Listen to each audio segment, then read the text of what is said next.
que era essa sociedade espartana. Essa sociedade espartana, antes de eu começar a leitura do texto e explicar, é só vocês entender que ela era basicamente bem diferente da sociedade ateniense. Por quê? Enquanto a sociedade ateniense ela tendia, a proposta dela era uma sociedade, vamos, não vou dizer intelectualizada, né? Mas uma cidade um pouco mais comercial. Ela tinha alguns portos, ela tinha uma capacidade a mais, ela teve uma característica da democracia que foi sendo aperfeiçoada com o tempo. Ela teve, ela teve uma questão da escravidão por dívidas, mas depois ela tirou a escravidão por dívidas e passou a ter a escravidão de pessoas vindas de fora, a divisão dos cidadãos em quatro categorias, a, entendeu? Teve uma questão um pouco mais política e também comercial. Espartana, ela vai ser ter uma a sociedade espartana, né? Esparta, que era uma cidade grega, ela vai ter uma característica um pouco não, bastante, né? Diferente, mas voltada para o militarismo. Então, Esparta era muito diferente, para começar pela localização. Ela estava situada entre as altas montanhas e não tinha saída para o mar. A cidade foi fundada pelos dórios desde o começo da sua história, mas parecia um acampamento militar. Sentido a falta de terras férteis, os espartanos conquistaram e dominaram seus vizinhos, os micênios. Segundo o historiador Heródoto, nós já vimos quem que é Heródoto lá na frente, quem que era Heródoto.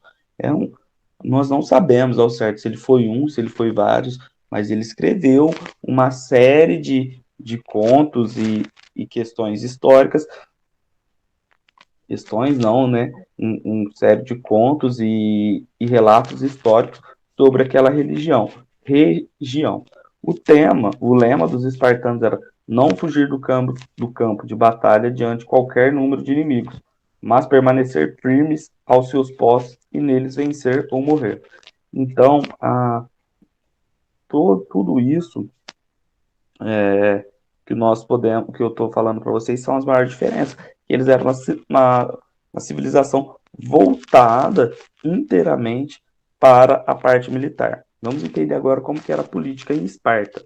A política em Esparta, principalmente, politicamente, Esparta era bem diferente de Atenas. Os principais órgãos eram a Gerúsia, um grupo formado de 30 anciões, os gerontes, com mais de 60 anos, do qual faziam parte dos dois reis. Os gerontes propunham leis, decidiam se a cidade devia ou não participar de uma guerra e julgava as causas. O que mais?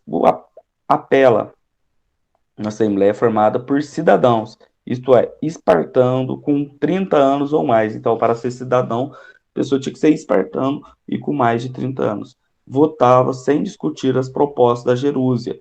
Geralmente concordavam com elas. O Eforato, um órgão formado por 5 membros, eforos, eleitos por um ano. Eforos concordavam com as tropas em caso de guerra e podiam convocar a Pela e aplicavam as decisões da Gerúsia. Por características, o governo de Esparta pode ser definido como uma oligarquia, palavra de origem grega que significa governo de poucos ou governo exercido por uma minoria.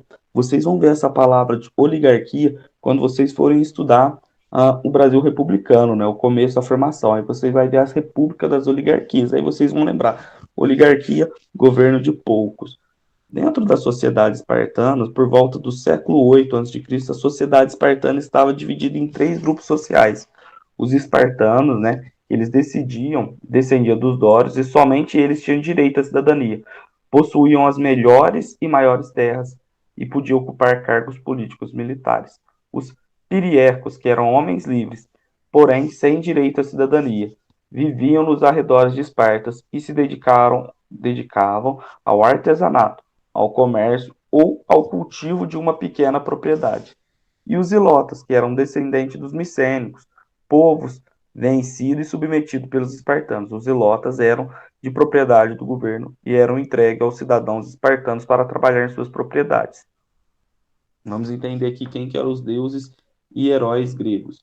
Agora nós vamos apresentar alguns aspectos da vida dos antigos gregos, que também marcavam profundamente o nosso jeito de pensar, sentir e viver. Os gregos, assim como os outros povos antigos, acreditavam em vários deuses. Eram, portanto, politeístas. Julgavam que 12 de seus deuses viviam no alto do Olimpo. Por isso usava a palavra Olimpo, passou a ser sinônimo de céu, lugar onde reina a felicidade. Os deuses gregos eram imortais, mas reagiam como seres humanos. Guerreavam entre si, sentiam ódio, amor, inveja e casavam e tinham filhos. Os gregos acreditavam que os deuses podiam tanto favorecer, tanto prejudicar os seres humanos. Por isso, eles queriam agradar seus deuses ou uma deusa. Ofereciam-lhes presentes, orações, festas. Zeus era o mais poderoso dos deuses. A esposa de Zeus chamava-se Hera, e o filho do casal tinha o nome de Ares. Outros importantes deuses do Olimpo eram esses que estão listados. Pesquise e complete, apresentando-os. Aí eu deixei aqui para vocês um deverzinho de casa para amanhã, tá? Mas antes disso, eu vou colocar aqui agora um vídeo falando um pouco dessa sociedade espartana.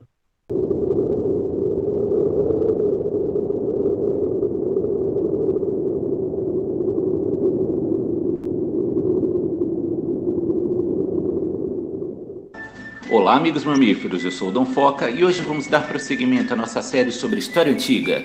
Hoje iremos falar sobre os espartanos, o povo nascido para a guerra. Então se preparem e vamos nessa. A cidade grega de Esparta marcou seu nome na história por possuir os melhores guerreiros da antiguidade. Mas para alcançar este posto de prestígio, os espartanos tiveram que pagar um alto preço, em suor e sangue. Quando um bebê espartano nascia, ele era levado à encosta sagrada do Monte Taygeto. Lá, ele era examinado por um sacerdote, que procurava por imperfeições mínimas que pudessem atrapalhar seu desenvolvimento como um guerreiro espartano. Caso encontrado qualquer defeito físico ou sinal de fraqueza e doença, o bebê era descartado e jogado do alto da encosta para morrer.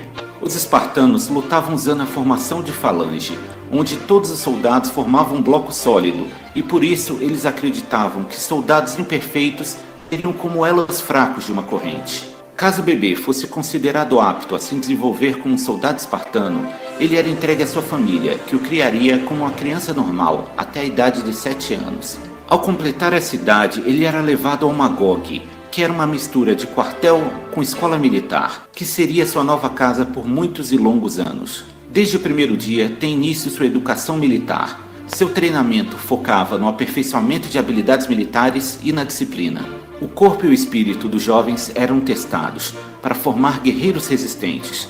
Os jovens espartanos eram mal alimentados para aprender a lidar com a fome e também eram estimulados a roubar para comer. Caso fossem apanhados roubando, eles sofreriam terríveis castigos, mas não por roubar, e sim pelo fato de terem sido pegos. Os garotos eram ensinados a resistir à dor e a não chorar.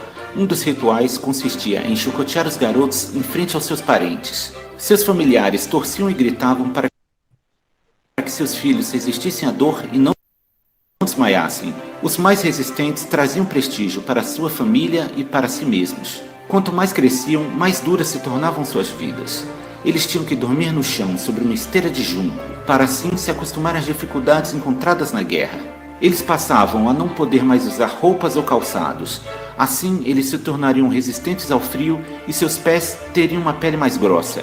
Quando chegavam à adolescência, eles passavam a treinar com armas de madeira.